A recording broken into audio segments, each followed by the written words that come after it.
د 2024 په افغانستان کې د روسي لښکر ماتې او د افغان مجاهدینو د بریا د ورځې په نوم یادېږي. په همدې نیټه د روسي پوځ وروستی عسکر له افغانستان څخه وځي. روسیې پس له نهه جګړې په افغانستان کې د افغانانو د یووالي په نتیجه کې داسې ماتې وخوړې چې په نړۍ کې یې ساری نه لیدل کېږي. د کندهار اوسېدونکي او د نظر خاوندان وایي افغانانو 3 ځلې کفري نړۍ ته ماته ورکړې. تېر 20 کلونه هم د افغانانو لپاره د درد او غم څخه ډک وه، ولې د طالب مجاهدینو د بریا له برکته اوس افغانستان د امن کور دی.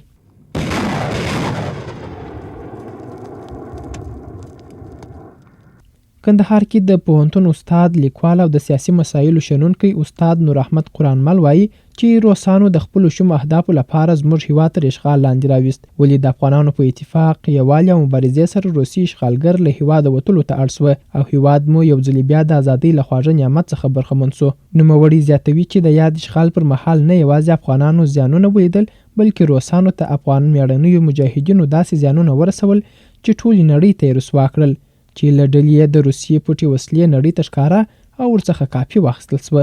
دوهم توان دا و چې د شوروي اتحاد د لښکرو په موجودیت کې چې مخکې په نړۍ کې دا یو نه ماتېدونکی سوپر پاور په نامه باندې یادېدی. اوس یې ټکنالوژي چې دوی په خپل منځ کې ساتلې وه هغه په نړۍ کې خپره سوه. د شوروي اتحاد د 40 لښکر وروستی قومندان برید جنرال ډګروال بوریس ګروموف چې د شوروي اتحاد وروستی عسکر و، د حیرتان پر پله باندې د افغانستان څخه وتی، د حیرتان د پله پر بر سر کې د افغانستان پر لور باندې مخ راواړوي او بیا وویل چې د وروستي عسکر په توګه نور موږ د افغانستان ووتلو او د افغانستان په جنګ کې د جنګېدلو قهرمانانو چې د بوریس ګروموف هدف د افغان مجاهدینو او د شوروي لښکرو د سرتیرو په ایستا باندې هدف و چې دغه قهرمانان یې ول د دغو مجسمې باید جوړې سي او په موزیمونو کې کښېښول سي.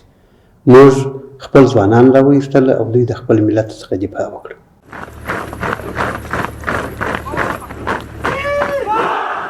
نوموړی د اسلامي امارت د مجاهدینو بریا ته په اشاره وایي اوس الحمدلله هیواد د امن کور دی، د هر چا سر، مال او کورنۍ خوندي دي، نو افغانانو ته پکار ده چې له همدې ستر نعمت څخه ښه ګټه پورته کړي، یووالی وکړو او د پردیو په اشاره په خپل هیواد کې د سیاسي مداخلې لاس واخیستل سي.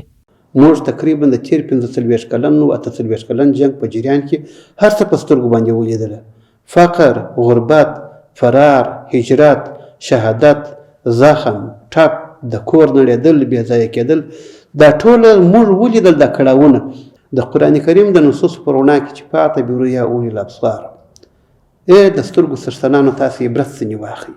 موږ باید د خپلو ټولو بې اتفاقیو څخه عبرت واخلو. عبرت چې مو واخیستی په ایستا باندې د ورونو په رقم مو ژوند وکړئ، پوځ مو پیاوړی کړئ، کلتور مو پیاوړی کړئ او یو ملي ترمینالوژي مو رامنځته کړله. د پردۍ دپاره خدمت په ایستا باندې یا په مرئي ډول یا په غیر مرئي ډول یا په مستقیم ډول یا په غیر مستقیم ډول موږ صرف نظر وګرځوئ.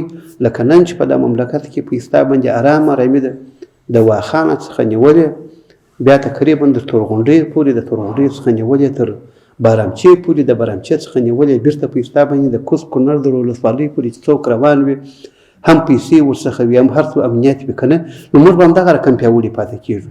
که خدای نکرده موږ بیا هم د ازادۍ د نعمت څخه ګټه پورته نه کړله، مسیر مو بدل کړي، نو بیا بیرته هماغه د قرآن کریم خبره ده چې ان بد شراب بکله شدید، که نه الله پاک جل شانهو دې توان راکړي چې موږ خپل ازادي نور هم وساتو. بل لور هیوادوال د روسي اشغال څخه د بري ورځ د هیواد په تاریخ کې روښانه ورځ یادوي او خوښ دي چې یو ځلې بیا افغانستان د اسلامي امارت پر راتګ سره د پردیو له شره خلاص او هیواد مو تر بل هر وخت آزاد او خپلواک دی. یاد خان همت یم. ځینې ورځې ډېرې ارزښتمنې او خوندورې وي. یوه ورځ د هغو ورځو څخه دغه ورځ ده چې دا د ویاړ او افتخار ورځ ده. په دغه ورځ روسان له افغانستان څخه وتلي دي او مجاهدین پر افغانستان باندې واکمن شوي دي. ډېر خوشحاله یو. دا خو نو د خوشحالۍ هغه ځینې خوشحالیانې دي چې هغه نه اندازه کېږي. یوه خوشحالۍ د هغو څخه دغه ده چې د دې اندازه زموږ سره نشته. اوس مو شکر خپل هیواد دی، خپل وطن مو دی او هر طرف ته په نیمه شپه کې ګرځېدلی سو او بې له کومه ډاره. محمد ظاهر د اشغالو څخه د خلاصۍ ورځ ده، واقعا ډېره ښایسته ورځ ده، ډېر خوشحاله یو. ازادي خو راغلې ده، ازادي باید وساتل سي، باید تعلیم وسي، پرمختګ وسي. افغانان پر اسلام، خاورې او خلکو مین خلک دي. دلته د نړۍ زبرځواکونو د حکومت کولو خوبونه لیدلي، خو افغان میړني اجازه نه ورکوي چې د پردیو همدا خوبونه دې رښتیا سي او تل د هغوی د یرغلونو په مقابل کې یووالی خپل کړي او ورته یې سخته ماتې ورکړې، چې د نظر د خاوندانو په وینا د اسلامي امارت بریا د همدې بریا ښکاره مثال دی او همدا نظام د یووالي ښکاره سمبول دی چې له برکته اسلام، خاوره او خلک خوندي دي.